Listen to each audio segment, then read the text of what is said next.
تیرے حسن کی ہی بدولت ہے۔ اگلا شعر، غم جہاں سے جسے ہو فراق کی خواہش، غم جہاں سے جسے ہو فراق کی خواہش، وہ ان کے درد محبت سے ساز باز کرے۔ تو شاعر اس شعر میں کہتا ہے کہ اسے دنیا کے غموں سے چھٹکارا ملے تو اسے چاہیے کہ وہ محبت کی فکر کو اپنائے، یعنی جسے دنیا کے مسائل نہیں ہیں، معاشی معاشرتی جذباتی مسائل نہیں ہیں، اور اس نے کوئی مسئلہ ہی پالنا ہے تو پھر وہ محبت کا مسئلہ پال لے۔ شاعر یہ کہہ رہا ہے کہ محبت ایک ایسا جذبہ ہے جس کی انتہا انسان کو دنیا کے تمام اندیشوں سے بے خبر کر دیتی ہے، وہ اپنی زندگی کے تمام مسائل کو بھول کر صرف اور صرف محبت کی فکر میں مبتلا ہو جاتا ہے، یعنی کہ غم دوران میں انسان فکر محاش کے علاوہ دنیا داروں کے کئی جھنجھوڑوں اور بکھیڑوں میں بھی گرا ہوا ہے، اور یہ سب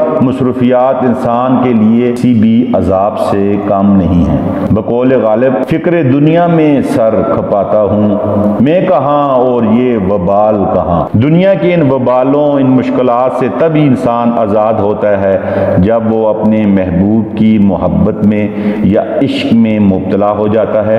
جو شخص محبوب کے محبت اور عشق میں مبتلا ہو جائے پھر اسے دنیا کے مسائل نہیں دکھتے، ان سے دنیا کے مسائل سے اس کی جان چھوٹ جاتی ہے، کیونکہ وہ ان سے ایک بڑے مسئلے یعنی محبت میں گرفتار ہو گیا ہے۔ تیرے کرم کا سزاوار تو نہیں حسرت، اب آگے تیری خوشی ہے جو سرفراز کرے۔ لازمی بات ہے یہ مقطع ہے جس میں شاعر نے اپنا تخلص حسرت استعمال کیا ہے، اور یہاں پہ غزل جو ہے وہ ختم ہو رہی ہے۔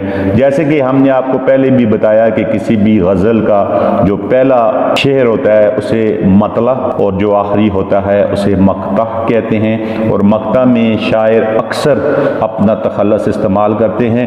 تو یہاں بھی حسرت موہانی نے اپنا تخلص حسرت استعمال کیا۔ شعر کو ذرا سنیے گا، تیرے کرم کا سزاوار تو نہیں حسرت، اب آگے تیری خوشی ہے جو سرفراز کرے۔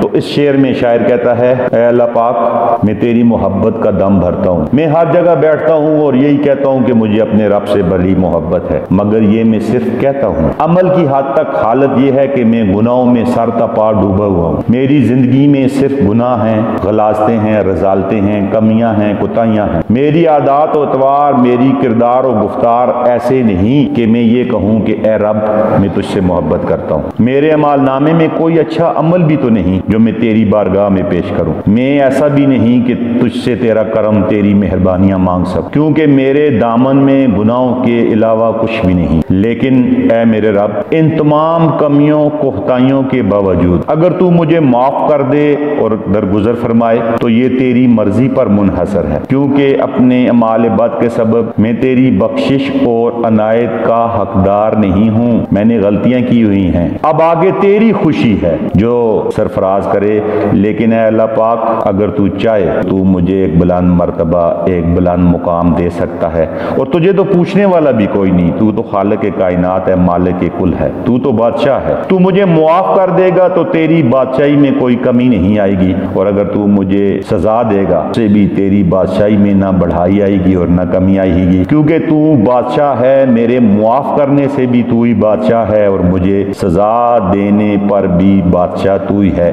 تیرا رتبہ اعلیٰ و عرفہ ہے، تو چاہے تو معاف کر، تو چاہے تو سزا دے۔ لیکن شاعر یہ بھی کہتا ہے کہ تیرے کرم کا سزاوار تو نہیں حسرت، کہ حسرت تو کھل کے کہہ رہا ہے کہ اے اللہ پاک میں تیرے کرم کا طالب نہیں ہوں، میں تیرے کرم کی عنایت کی رحمت کی دعوے داری نہیں کر سکتا، نہ ہی میں دعویٰ دار ہوں، لیکن تیری رحمت کا طلبگار ضرور ہوں، اور تو اگر اپنی خوشی سے مجھے معاف کر دے اور مجھے بلند مقام عطا فرما دے تو یہ تیری بہت بڑی مجھ پر نوازش ہوگی۔ اس طرح یہ پہلی جو غزل تھی حسرت موہانی کی یہ اپنے اختتام کو پہنچی۔ امید ہے کہ آپ کو کچھ نہ کچھ سمجھ آئی ہوگی۔ تشریح کرتے وقت آپ موہانی کے اوپر نہ جائیں، نہ مترادف الفاظ ڈھونڈیں، بلکہ یہ دیکھیں کہ پورے شعر کے اندر مفہوم کیا ہے، مفہوم کو سمجھنے کے بعد اپنے الفاظ میں اس کو بیان کر دیں۔